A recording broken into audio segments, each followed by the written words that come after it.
So, ang pag-uusapan natin is faith over pressure, healing over hurt. So, yan ang ating tagline. Ang tagline natin is discover the steps into transformation that heal from within. Next.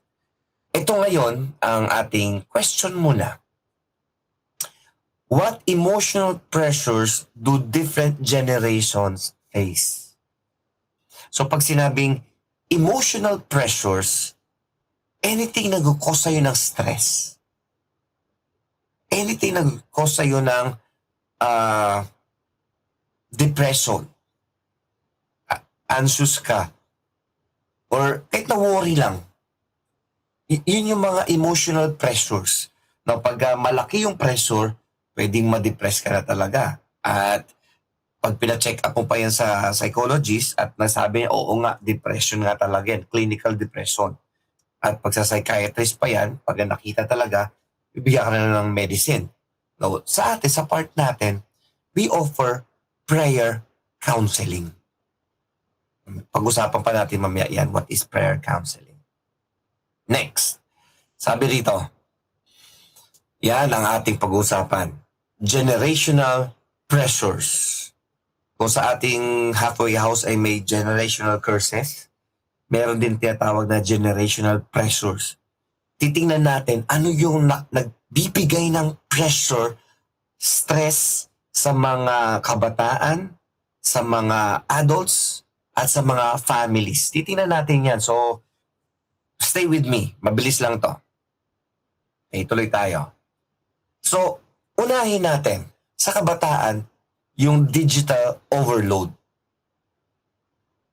Na-overload ang mga kabataan. Kaya tingnan nyo, yung mga 12 years old below na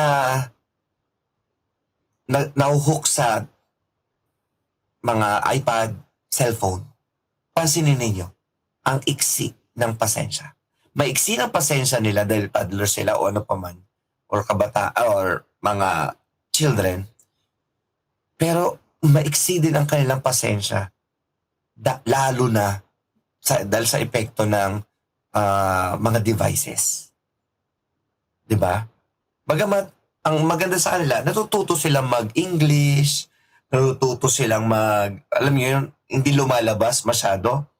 Tapos pero pag kinausap mo, ang husay mag-i-English yung mga to. Kasi yun na narinig ng language lagi. Pero overloaded sila. That's why nape-pressure sila. At yung worst na nangyayari, tulog sila pero gumaganon-ganon sila. Nakaparado kayo mga videos na ganon. Mga bata, as in bata, mga 10 years old below, tulog pero gumaganon o kaya gumaganyan. Okay? O mga teenagers, minsan yung mga teenagers, pero mga gumagano na lang bigla yung kamay. Isa yan sa mga signs. Oo, hindi may epilepsy, iba yung ibang usapan yun ha. Pero may mga ganon. Walang biro. Tapos sa panaginipan pa nila. Okay? So, as we can see, let me read something sa inyo. The time young people spend before screen poses genuine concern. Sa Netherlands, mga kapatid, lahat ng 12 years old below, bawal magkaroon ng gadget. Bakit nila isang bansa pinagbawal? Okay? Ano pa? Nagkakaroon na ng addiction. Kumakain, nasa table na kumakain, naka-iPad pa or naka-device pa. That's addiction na. Ngayon, napipressure sila kapag nahihiwalay sa kanila yung device, kapag inuutusan sila, nahihiwalay sila sa device nila. And that's sad. Pero kasi ang goal natin bilang mga adults na, para hindi manggulo yung mga bata na to, bibigyan natin ng cellphone. O, mag-cellphone ka muna para magawa ko, makapag-plancha ako dito, nape-pressure ako sa'yo. Pero little do we know, nag-create tayo ng addiction sa kanila. Excuse me po, pero ito ay rampant na nangyayari. Mag-research kayo, magtanong kayo, at mag-evaluate kayo, it happens. Mag-observe kayo sa paligid. Hindi ito bago. Okay? Kaya ngayon, kapag may kabataan na nagtatantrums o kabataan o bata na nagtatantrums dahil sa cellphone niya, anong nangyari sa family? Anong nangyari sa relationship? Ano nangyari sa emotion ng bata na yon, ng youth na yon? That's one thing. Okay, next mga kapatid. Ito, kailangan natin pansinin to mga kapatid. Sa mga digital overload, dahil sa na-experience ng mga kabataan, anong kailangan natin? Kailangan natin ma-reclaim ang presence and identity. Kailangan turuan natin yung mga kabataan na hindi dahil wala kang cellphone, wala ka ng kwenta. Hindi dahil sa low-tech ang cellphone mo, wala ka ng kwenta. Hindi dahil sa hindi ka makapanood ng mga updates ng mga Instagram ng mga friends mo, wala ka ng kwenta. They need to reclaim their identity. Sino ba talaga sila? Next. Mga adults naman. Mga adults, listen here very carefully, mga adults. Tayo yun. Adults, saan nagaling ang pressure sa atin? Hindi masyado sa devices. Konting factor lang yon. Sa youth at sa mga children, malaking factor yan. Sa mga adults, ano ang nagpipressure sa atin? Adults, makinig tayo. Adults carrying financial and relational burdens. Ano nagbe-burden sa atin? Ano nagpipressure sa atin? Pag di okay ang relationships. Pag financial na pag-uusapan. Top 3 lang naman ang mga usapin when it comes sa mga adults. Pera, at pangatlo, pera. Sa mag-asawa na nag-aaway, hindi nawawala yung pag-aaway tungkol sa pera. Hindi dahil sa mukha silang pera, kundi dahil kailangan ng pera para mag-proceed ang mga bagay-bagay. At ano nangyari sa emotion natin? Inaaway natin misis natin, inaaway natin mister natin, inaaway natin yung anak natin, inaaway natin yung parents natin, kung adult na. Diba? Nagkakaroon ngayon ng mga issues. Next, yung mga adults naman, ang kailangan natin dahil masyado tayong pressured sa pera at sa mga relationships natin, big deal sa atin yan Pag di okay ang mag-asawa, pag di okay ang asawa, ang nanay sa anak o tatay sa anak, o sa company or sa church, anong kailangan naman natin para maiwasan yung pressure na yon or mapaglabanan yung pressure na yon? We need to refrain sufficiency and community. Kailangan, yes, mahalaga ang pera at ang mga material needs. Pero mas mahalaga, family, relationships ang mahalaga. Di ba? Example, kapag may isang bata, okay, na nakabasag ng mamahaling baso, di ba? At yung mamahaling baso na yon ay importante sa nanay o doon sa tatay.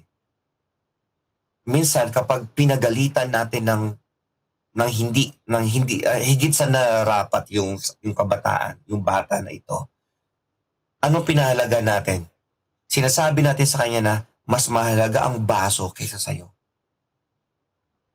Pero yung tamang galit lang, yung hindi ka nagkakasala, at yung iko-correct mo lang siya, sinasabi sa kanya, anak, mahalaga yung baso, pero mas mahalaga ka sa akin. Pero kailangan kitang turuan. Pero kapag sobrang galit, sobrang emosyon, dahil ikaw ba naman na-pressured ka na sa finances, so nakabasag pa yung anak mo, or may magulong nangyari, o may ginawang kalokohan yung anak mo, may pressure ka na sa finances bilang adult, may pressure ka na sa kalooban mo, and then gagawa pa siya ng ganito, then ang gagawin mo, ibubuhos mo ang iyong pressure sa kanila. What happens? Ang relationship sa family, it breaks down. Pinagalitan ko lang naman siya, pastor, kasi mali ginawa niya. Pero ang tanong ay ito, sapat na pagalitan lang ba? O sobra-sobrang galit ang pinakita mo? To the point na sinasabi sa kanya na mas mahalaga yung baso kesa doon sa bata? O mas mahalaga yung pera kaysa sa asawa mo? Mas mahalaga yung emosyon mo kaysa sa emosyon niya? Those are pressures na nakaka-pressure. So what do we need to do again? I-reframe natin. Maggawa tayo ng structure. Ano ba mas mahalaga? Family or finances? Mahalaga pareho. Pero don't tell your family na mas mahalaga ang finances, mas mahalaga ang gamit kaysa sa kanila. O mas mahalaga ang trabaho kaysa sa kanila. Understanding at even sa church, di ba? Kailangan mag-unawaan sa company, lalo sa family. Tuloy. Okay, ano pa pangatlong nakaka-pressure? Kapag ang mga families, okay, yung nag-navigate ka into relationships. Natouch ko siya ng konti sa sinasabi ko kanina. Pero this happens, yung pressure sa family kapag kulang sa emotional intelligence ang father o ang mother at ang mga children. Okay. Naunawaan niyo ako? Kapag ang mga tao sa loob ng family ay mga broken and they do not know how to handle their emotions, kagulo ang family. Nakaka-pressure sa loob ng family ngayon. Nandiyan po ba kayo mga kapatid? Do you want a family na parang ayoko muna umuwi kasi ang gulo sa bahay? Ayoko muna umuwi. Ayoko makipag-usap sa nanay ko, sa tatay ko. Ayoko muna kausapin miss ko o mister ko. Ayoko muna kausapin mga anak ko, nabipressure ako sa kanila. Nasasabi mo ba yan? O naiisip mo ba yan? Meaning to say, your family is broken and it needs inner healing. Okay? Hindi mo pwedeng sabihin na, ay, pag-pray na lang yan, hayaan na lang yan. Pag hinayaan mo lang, as in hinayaan mo na hindi mo pinansin, at hindi mo dinil, at hindi nag-improve emotionally, at hindi na-heal emotionally ang bawat member, what happens? You create a family na hirap mag-navigate. Okay, parang barko. Hirap mag-navigate sa mga brokenness na experience. Ako natutuwa ako, brethren, kapag may nakakausap ako mga kapatiran o kaya mga other friends and relatives na nagsasabi na, nag-i-improve ako emotionally. Dati akong ganyan dali kong magalit pero ngayon, medyo na lang. Ang sarap pakinggan nun. O kaya sarap pakinggan yung, nauunawaan ko na siya. Dati ganyan ako Pero ngayon nauunawaan ko na siya kasi hinihil na ako ni Lord or something na lumampas na ako dyan. At naunawaan ko sila. Ang sarap pakinggan ng ganun. Kasi bakit? You are seeing a person who is experiencing inner healing. Pero if you see a person na laging salubong ang kilay, nakatulis ang uso, at yung ilong ay umuusok, you see a person na unteachable. You see a person na broken, pero ayaw magpagaling. And that's nakaka-pressure. Diba? Alam niyo, minsan, even ako, I've learned na minsan ang mga may nagsasabi sa akin, yung mga messages ko doon ay nakaka-pressure. Yung parang direct to the point na, sis, pakigawa po ito. Okay, good. Post mo na yan o something na ganun. May nagsabi sa akin, Pastor, napipressure po ako sa mga message. Ay, ganun ba? So, ginagawa ko na ngayon, a gentle reminder po. I've learned na sa akin wala. Pero siyempre, di mo pwede sabihin, wala naman sa akin yun So, nag-adjust ako. So, in a relationship, brethren, especially sa family, what do we need? We need inner healing and restoration. Mag-adjust tayo. Hindi pwedeng ang kapwa lang natin lagi nag-a-adjust. Mag-adjust kayo basta ganito na ako. Unawain niyo ako kasi ganito ako. Yeah, totoo yun. Dapat maging maunawain tayo. Pero hindi natin dapat ginagamit yung mga words na yun, especially sa family members natin. Once na magalit ako, itong pinaka-common na naririnig ko sa marami. Ang daming nagsasabi nito, maniwala kayo. Ako, pag nagalit lang naman ako once, pag nasabi ko na, tapos na ako, okay na ako doon. Itong masasabi ko, ikaw okay ka na, yung sinabihan mo ng sobrang galit. Hello? So once again mga kapatid, balikan natin tatlo. Okay? Tingnan natin uli yung sinasabi ko kanina pa. Okay? Again, balikan natin. Anong mga tatlo nakaka-pressure sa buhay? Yung mga youth na nakaka-experience ng digital overload. What do they need? They need to reclaim yung presence nila at yung kanilang identity. Sino ba kayo?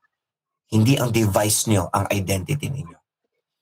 Pangalawa, yung mga adults na humaharap sa mga financial and relational burdens. Pressured sila. Pressured tayo. Actually, tayo yan. So, anong kailangan natin? Kailangan natin i-reframe, i-restructure ang sarili natin. At na yung sufficiency, especially mula sa Panginoon. And then, let's share. Let's have community. Okay? Dapat may nakakaalam ng mga stressors natin.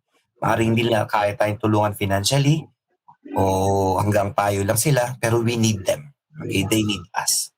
Sunod, ang mga families na problematic, nakaka-pressure sa loob ng family na yan. At even kahit di ka part ng family na yan, kapag kaibigan mo sila, pressure ka din. So what do they need? What do we need? We need inner healing and restoration. So, ito yung verse ngayon. Basahin natin yung verse. Sabi rito, Galatians 6:1-5, Brothers, if anyone is caught in any transgression, you who are spiritual should restore him in a spirit of gentleness. Keep watch on yourself, lest you too be tempted. Okay, itong pansinin niyo, verse 2. Bear one another's burden and so fulfill the law of Christ. Okay, jump tayo sa verse 5. Verse 5. Sabi doon, for each will have to bear his own load. Dalawang verses tungkol sa bearing pressure or burdens. Sabi doon, magtulungan tayo na sa mga pasanin natin. Sa verse 5, pasanin mo ang sarili mong pasanin. Pag-aralan mong pasanin ang iyong pasanin. Yung dalawang verse na yung nagsasabi na magtulungan tayo as community, pero ikaw bilang tao, be responsible din sa burden mo. Okay? Example. Punta tayo sa pera. Lahat tayo may need sa pera. Kailangan magtulungan tayo. Kung kaya natin tumulong sa mga tao para mabawasan ang kanilang financial burden or material needs, let's help. At tayo na mga tinutulungan, sa verse 5 na ako, magkaroon din tayo ng, kung natutulungan tayo, magkaroon din tayo ng responsibility na huwag tayong umasa lang. Or tayo yung tumutulong, wag naman natin silang paasahin lang sa atin. Yung dalawang verse na yun at yung dalawang example na sinabi ko sa inyo, yun yung nagkakatulungan tayo sa mga pressures. Okay, dali natin sa mas malinaw na ano. There's a story tungkol sa isang nanay na gustong-gusto niyang bilhan ang isang ng cellphone ng kanyang 8 years old na anak. Pinipressure siya ng anak niya. Kasi wala akong ganito. Okay? Paano mo magsalita ang isang 8 or 9-year-old May pressure na siya. Later on, nangutang siya. Nabaon siya sa utang dahil sa pangungutang niya. Nag-away silang mag-asawa. You see, yung simpleng mga ganun, burden natin. Dapat ka bang ma-burden na wala cellphone ng 8 years old mong anak? Okay? Kung alam ko lang noon yun, at by the way, noong mga time na yun, di pa naman ganun kauso ang cellphone, hindi ko talaga nabigyan ng cellphone yung mga anak ko until na nag-high school na sila. Pero ngayon kasi ang daling kumuha ng cellphone at daling umutang ng cellphone. Nag-create ito ng pressure sa bata, sa mag-asawa, sa family. So ngayon, how do families i-carry yung burden na yun? Dapat turuan yung bata na, anak, 8 years old ka pa lang, hindi mo kailangan ng cellphone. Diba? Kailangan sa school. Ang mga school, hanggat maaari, ay lang mag-cellphone yung mga bata. Kailangan sa research. Okay, di mag-research ka sa computer. Pagka kailangan mo, may computer dyan. Okay? O iba naman, hindi cellphone, computer talaga dinidemand sa mga parents na kailangan din naman, pero too much naman ang ginagawa dahil babad naman siya. So, alam niyo ibig ko sabihin na, okay? We can help ourselves na hindi ma-burden kung sa pamamagitan, namimili ako ng mga words na sabihin na, sa pamamagitan ng pag-aaral, kung paano natin tutulungan na hindi ma-burden ang mga tao through this, ito nagtuturuan tayo dito, and then, personally then, we carry the responsibility. Kasi ano nangyayari minsan mga kapatid, masyadong nabe-burden ng ibang mga tao sa burden ng iba, na minsan yung sarili niya, hindi niya na napapangasiwaan. Okay? Ako bilang pastor, a lot of people ay kina-counseling ko. Pag hindi ko nadala ng maayos yun, at naiuwi ko yung trabaho sa bahay, at nararanasan namin ni Grace yun, especially nung early days namin na mag-asawa ni Grace, at pag may pressure sa church, na pag-uusapan namin, anong ending? Kaming dalawa nag-aaway. Sandali, ano ba pinag-aawayan natin? Yung problema ng iba? Ba't tayo nag-aaway? Diba? Hindi namin kaya pang dalin until such time namin nakakausap ako mga pastors at nag-sharing. Nga pala, at nag-check, ikaw ba na baka yung burden mo, masyado mo pinapasa sa wife mo, nag-aaway na kayo. So, it helped me. Okay? Sa mga tatay, dapat may mga tatay na nag-uusap tungkol sa pressure sa buhay. That's why meron tayong men's ministry. Fathers must talk. Mothers must talk. Okay? Nakakatuwa yung mga women's natin, nag-uusap-usap sila kahit na online. Nagbibigayan ng mga kaya minsan hindi sila ganun ka-pressured kumpara sa mga lalaki. So, once again, we need to develop this community. At itong ginagawa natin every time dito para magkaroon tayo ng ma-unburden tayo. Araw-araw may pressure mga kapatid. It never stops. Parang hugasin tsaka labahin. Amen ba, Ate Eden? Hindi nauubos siya hugasin at labahin. Tumigil ka sa paghuhugas, makikita mo na lababo mo, punong-puno na ng hugasin yan. Ang problema ganun din. Tumigil ka sa pag-resolve ng problema mo, tatambakan ka. Okay? Let's continue.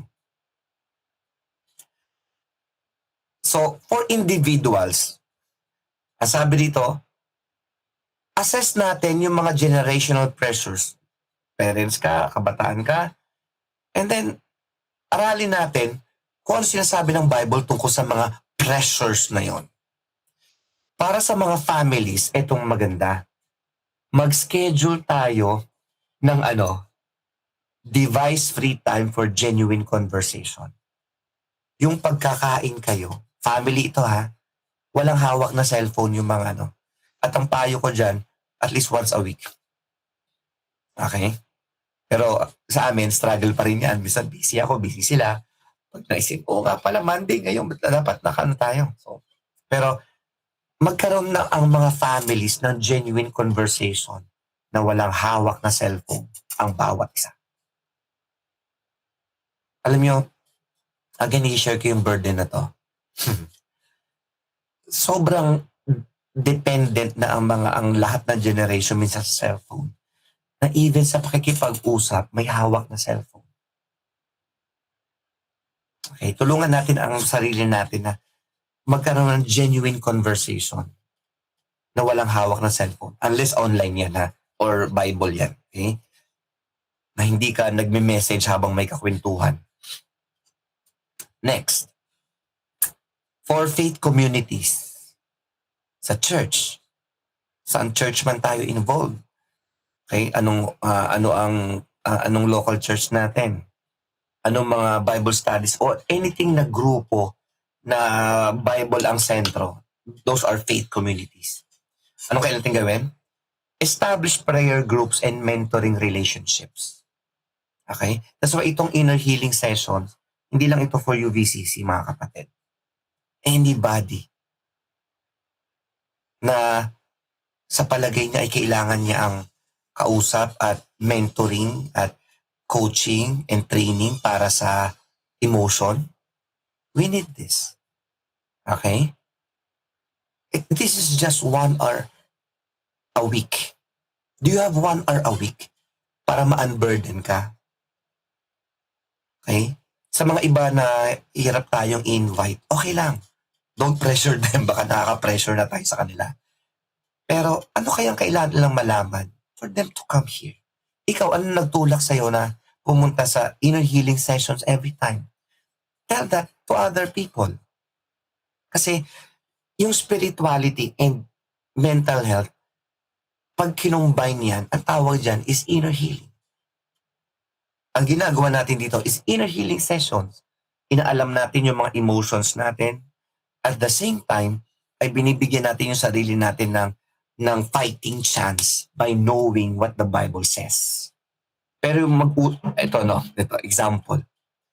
Mag-usap yung pressured sa finances, mag-usap isang pressured sa finances na walang spirituality o walang Bible verse o walang Diyos na pinag-uusapan. Later on, aalis yung dalawa na yun na maybe feeling good dahil nakapag-share pero hindi na-resolve ang problema. Or, worse, nag-away sila dahil silang dalawa pala ang kaaway nila bawat isa na. See?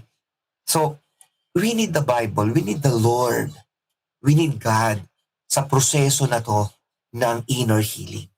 And believe me, hindi ibig sabihin nakaka-attend ka na, okay na ako. Si pastor, okay na yan. Hindi rin. I need to go through the process din. I need my wife to go through the process din together para hindi kami mag-create ng family na nakaka-pressure. Diba? At kung may pressure man na pumapasok sa family, we need to talk. Yun ang gawin natin with your family and with sa mga faith communities natin. Ano? Okay, nasa na tayo? Okay, next.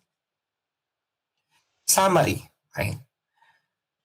Generational pressures reveal humanity's fundamental need for what? Yung mga pressures na to, nagpapakita na kailangan natin ng dalawa. Kailangan mo ang Diyos at kailangan mo ng komunidad. This is community. Church is a community. Okay? You need inner peace. Inner peace emerges only through admitting powerlessness. Pag inamin mo na mahina ako, kailangan natin ng tulong sa Diyos at sa kapwa natin, then only you then can surrender yourself to God at magkakaroon ng gospel presentation. Malalaman mo na, si Lord pala, siya din pala ang burden at siya ang nagdala ng burden ko. Even my healing, physical and emotional. At ano pa? Brokenness. Magkakaroon ng inner peace pag inadmit mo na I am a broken person. Ito pa, inner healing. Magfo-flow ang inner healing if we are honest enough na kailangan natin ng spiritual help. Okay? Sabi nga dito, basahin ko na lang. Inner healing flows from honest acknowledgement of struggle, spiritual practices grounded in scripture, and mutual burden-bearing with faith communities. Ito yun. Okay, sa side mo, maaaring nakaupo ka lang, nanonood ka lang, pero wag mo maliitin ito. As you listen, dahil si Lord ang sentro ng usapan na to, bagamat may psychology ito, God is doing His part sa puso mo. Di ba? Yung time mo rito ay hindi sayang. Kala mo sayang? Oh, no. Ako ay naniniwala na every minute na in-spend mo rito, nakikinig ka, naka-off cam ka man, pero nakikinig ka, hindi sayang. No, sayang doon sa mga tao na in-invite mo na hindi pumunta. Kasi supposed to be yung naranasan mo ngayon, naranasan niya ngayon, dapat. Pero hindi natin siya ipipressure. Pero let's help them. Kasi ikaw din naman noon, makulit din naman tayo. Ayaw natin ng tulong. Ma-pride tayo Di ba? By the way, go back sa mga episode ng na pinag-usapan natin yung false humility. Ma-pride tayo na hindi ko kailangan ng tulong, hindi ko kailangan ng pastor o ng psychologist. Kaya ko na yan. Hindi ko kailangan ng doktor. Hindi ko kailangan ng kaibigan. Kaya ko na yan. Ay, hindi ko kailangan i-share yan. Kaya ko na yan. Delikadong pananaw yan, mga kapatid. Okay?